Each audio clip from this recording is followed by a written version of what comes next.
ይቻለም ፍታዊ አይደለችም። ወዲህ የስምንተኛ ክፍል ተማሪ የእናቱ ሞት እያንገበገበው በሶሻል ሚዲያ ላይ ይታያል። ወዲህ ደግሞ እናቷን እያቃጠለች ሶሻል ሚዲያ ላይ እያናደደች ትታያለች። ለዚህ ነው ህይወት ሁለት ገጽታ አላት የምንላችሁ። ሰላምና ጤና በያላችሁ ይብዛላችሁ።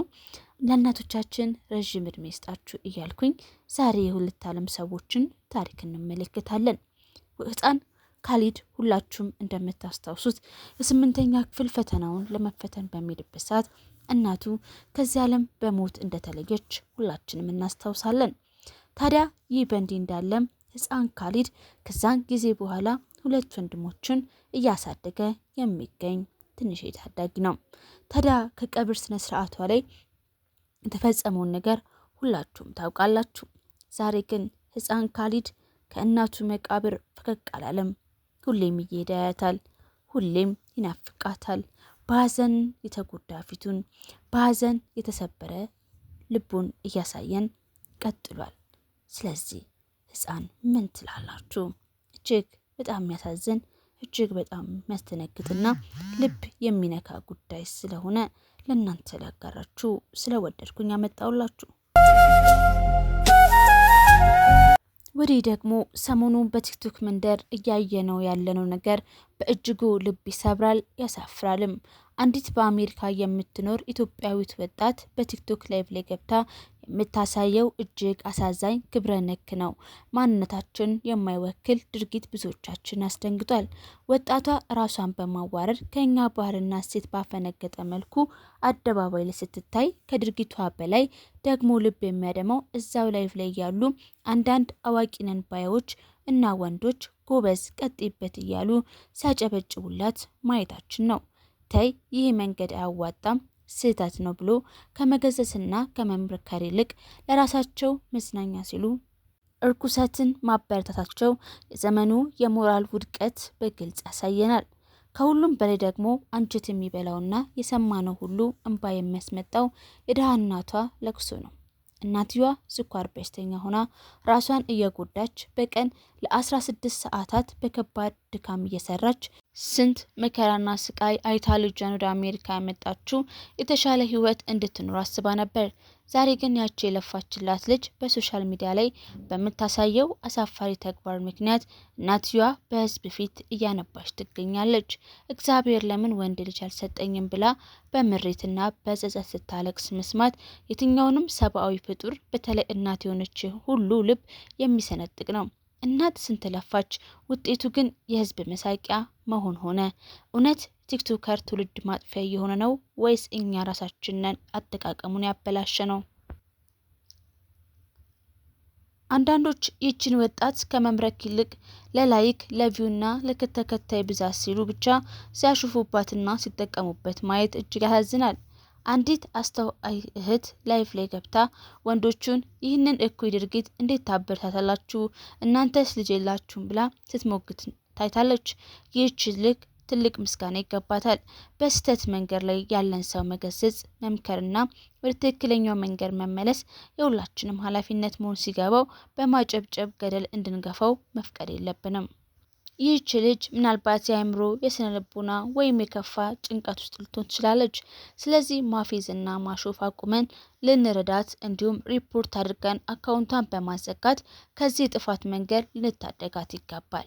በዛው አሜሪካና አካባቢ ያላችሁ ወገኖችና እናትየዋን ብታፈላልጉ ብታጽናኑና ከጎኗ ብትሆኑ ትልቅ በጎነት ነው።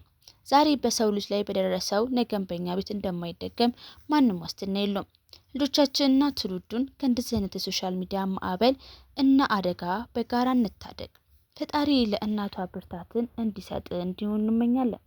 በጣም በተለያዩ ፈጠራዎች የምትወዱት የምታደንቁት ምርጥ ሰው አንደኛ ሆኖ አሸንፏል። ዩቲናስ እንግዲህ ቪዲዮ ባይወርድ ቢኖሩ አንደኛ ነበር የምንወጣው የሚል ምላሽ ሰጥታለች። ለማንኛውም ግን ዩቲናስ እንኳን ደስ አለሽ። ህዝቡ ነው ግን እዚህ ያደረሰሽ እና በዚህ ልክ መናገርሽ ግን ደብሮኛል እውነት ለመናገር ብቻ ግን እንኳን ደስ አለሽ።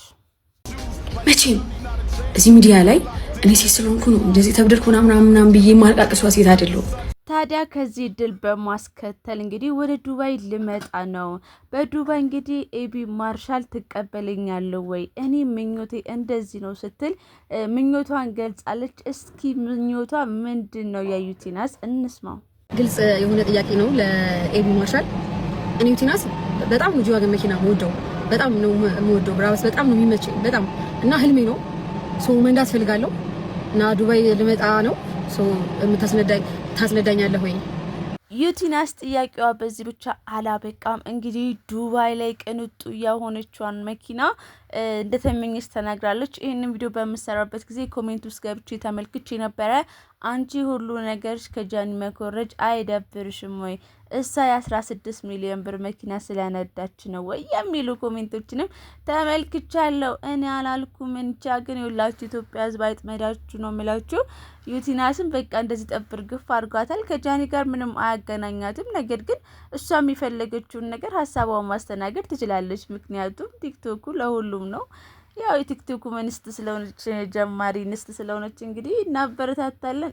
ኤቢ ማርሻል ይቀበላት ይሆን የሚለውን እንግዲህ በጉጉት እንጠብቃለን። ዱባይ ደግሞ ያው 2 ሚሊዮን ብር አሸናፊ ስለሆንሽ ከዛ ላይ ያው ለላይፍሽ ብለሽ የሆነ ነገር ማድረጉ ምንም አይጎዳሽም እና ይመችሽ።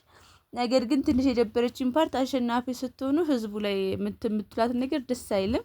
ምክንያቱም የመረጣችሁ ህዝቡ እስከሆነ ድረስ ከተመረጣችሁ ካሸነፋችሁ በኋላ ቢያንስ ጊቫዌ ነገር ለህዝቡ ብታዘጋጁ አሪፍ ይመስለኛል። እኔ እንደ ሀሳብ በዚህ ሀሳብ የተስማማላችሁ ብዬ አስባለሁኝ። ምክንያቱም ያ ህዝብ እንድትመረጡ ከሆነ ካሸነፋችሁ በኋላ ሌላ ጊዜ ምረጡ ስትሉ ይደብራል። ምንድነው እሷ መርጬ የምጠቀመው የሚል ነገር ሊመጣበት ስለሚችል ጊቫዊ ነገር እያዘጋጃችሁ ብትበታትኑላቸው ከቮት ካረገኝ ሰው ነው ብላችሁ 5 ሰው ብትሸልሙ ምንም አትጎዱም። ምክንያቱም ያ ሰው ለእናንተ ዋጋ ስለከፈለ ማለት ነው።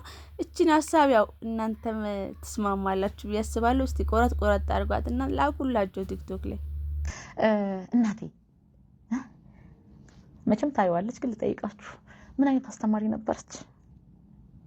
በጣም በርካቶቻችን በፍቅር የምንወዳት አርቲስቷ ሀና ዮሐንስ እንተዋወቃለን። ደግሞ ድምቀት የፈጠረችልን ሀና ዮሐንስ በተለያዩ የፊልም ስራዎቿ የምናውቃት ሀና ዮሐንስ እንግዲህ ዛሬ በአዲስ ነገር መጥቻለሁ። አንድ ነገር ይዤላችሁ ልመጣ ነው ወይ ትቀበሉኛላችሁ ስትል ሀሳቧን ጀምራ ኮሜንቱ በደስታ እንቀበልሻለን ብለዋታል። ከዛ ግን አንድ ጥያቄ አነሳች። ስለ እናቷ አውርታ መጥገብ እንደማትችል ነው የተረዳሁት። እጅግ በጣም ደስ የምትል አስተማሪ መሆኗን ደግሞ በኮሜንት ሴክሽን ስር በሚተላለፉ ኮሜንቶች መመልከት ችያለሁ። እናቷን ስታወድሳት ስለ እናቷን ለመግለጽ እንባ በቃ እስኪተናነቃት የደረሰችበት የእናቷን ፍቅር ቪዲዮ አጋርታለች። እናቷም ለካ ደርባባ፣ ቆንጆ፣ ዘናጭ እና ምርጥ አስተማሪና የተረጋጋች እናት የልጅ አስተማሪ እንደሆነች በኮሜንት ሴክሽን ላይ ሲጋሩ የነበሩ ኮሜንቶችን ተመልክቻለሁ። ሀና ዮሐንስ እስኪ ስለ እናቷ እንደዚህ አልቅሳ ያወራችበት ነገር ምንድን ነው? እንስማው ከራሷ አንደበት። ስሜት ነው። እናቴ እንጀራ ስትጋግር ጓዳዬ ላይ ቆማ እንጀራ ስትጋግር ጉድ ስትል ምን ስትል ሳያት እንዴት ደስ እንዳለኝ። ለእናቴ ማዕቀብ ጣልኩ። በሚገርማችሁ ሁኔታ አንድ ቦታ ላይ መቀመጥ አይቻልም ብዬ ማዕቀብ ጥዬባታለሁ። ምክንያቱም ወዳው እሺ ብለኝ እኔ ጋር ላትኖር ትችላለች። ስለዚህ ስትሄድ እናቴ የምትቀመጥበት ወንበር እያልኩ ለመተከስ ስላልፈለኩ ካሁኑ ወንበር እየቀያየርሽ ተቀመጪ ማዕቀብ ተጥሏል። እና ቤታችን ውስጥ ሳቅ በዝቷል። ትንሽም ቅናት እየጀማመረኝ ነው። እንዴ ጎረምሳውና እሷ ቁጭ ብለው ያወራሉ፣ ወካቸውን ይወጣሉ፣ ይሁን የሚሾካሾኩት ነገር አምጥተዋልና መቀናቱ ነው ተብሏል። መቅናቴ ነው መሰለኝ። ብቻ ተመስገን እናቴ በመምጣቷ በጣም ደስተኛ ነኝ። እስቲ ብዙ እናቴ እንደዚህ ሚዲያውን እንኳን ያን ያክል እንትን አትልም። እኔ ሆኜባት ላምሳት ወለደ ይባላል። እኔ ሆኜባት ያው ቪዲዮም ስቀርጽሽ አለችኝ እንጂ እዳዬ ወይም ጎጂዬ እንደዚህ አይነት ወደ ህዝብ ብዙ መውጣት የምትፈልግ ሰው አይደለችም። ግን ፈቃደኛ ከሆነች ደግሞ የሆነ ነገር ወደ እናንተ አደርሳለሁ። ደስተኛ ነኝ። አሁንም ነይ በሉ እመጣለሁ። በአካባቢያችን ያላችሁ ኢትዮጵያውያኖች፣ ኤርትራውያኖች የሚወራ ብዙ ታሪክ አላችሁ፣ የስደት ታሪክ አላችሁ። እሱን ነገር የሚጠቅመውን ለተመልካች እናደርሳለን። የዘጠናዎቹ ድምቀት የነበረችው አርቲስት ሀና ዮሐንስ እንግዲህ ደግሞ ሚሊዮኖቹ ላይ ተሻግራ ፊልሞቿን ስታደምቅልን የነበረችው እንግዲህ በሳቋ የምናውቃት በቁጧ የምናውቃት ሁሉም ነገር የሚያምርባት ሁለገብ አርቲስት እንደነበረች ሁላችሁም ታውቃላችሁ። አሁን ደግሞ በአንድ ቆንጆ ፖድካስት ልትመጣልን ነው።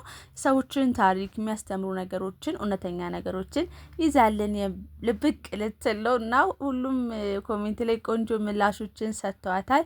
እንቀበል ሻለን ብቻ አንቺ ነይልን ተብላለች። እንዲሁም ደግሞ የአስተማሪ ልጅ መሆኗ በጣም በርካታ ነገሮች እንደጠቀማትና እናቷንም በዚሁ ሾው ላይ ይዛ ልትመጣ እንደሆነ ተናግራለች ማለት ነው። ስቲል አርቲስት ሀና ዮሐንስ ያላችሁ ፍቅር ሁላችሁም እየገለጻችሁ አብሮነታችሁን ለአርቲስቷ እንድታሳዩት ይሁን። እጅግ በጣም ደስ ብሎናል። ከረዥም ጊዜ በኋላ ያየናት በተለይ ከእንተዋወቃለን በኋላ ጠፍታ ነበር የሰነበተችው። አሁን ግን በሳቋ ተመልሳለች እና ሀኒ ስላየንሽ በጣም ደስ ብሎናል። አንቺ የብዙዎች በረከት ነሽ። ስለምታረጊውና ስለመጣሽ በጣም ደስተኞች ነን። እኔ በበኩሌ ደስታዬን ልገልጽልሽ እወዳለሁ። ዛሬ በምናሉሽ ቆይታችን የዩቲናስ ማሸነፍ ልናበስራችሁ የሴዶ ማርሻልና የንቃተ ህሊናን የብጥብጣቸውን ጉድ ላሳያችሁና የሀና ዮሐንስ በአዲስ ስራ እንደምትመጣ ላበስራችሁ ነው የመጣሁት ማለት ነው። ሀሳብ አስተያየት ካላችሁ ኮሜንት ሴክሽን ላይ አጋሩን። እኔ ግን እዚህ ጋር መረጃን አበቃለሁ ማለት ነው። ምናሉሽ ላይ መታችሁ ምንም አይነት ወሬ ምንም አይነት መረጃ አታጡም። በየሰዓቱ እናንተ ጋር ይደርሳችኋል። መልካም ጊዜ። ወዳችኋለሁ።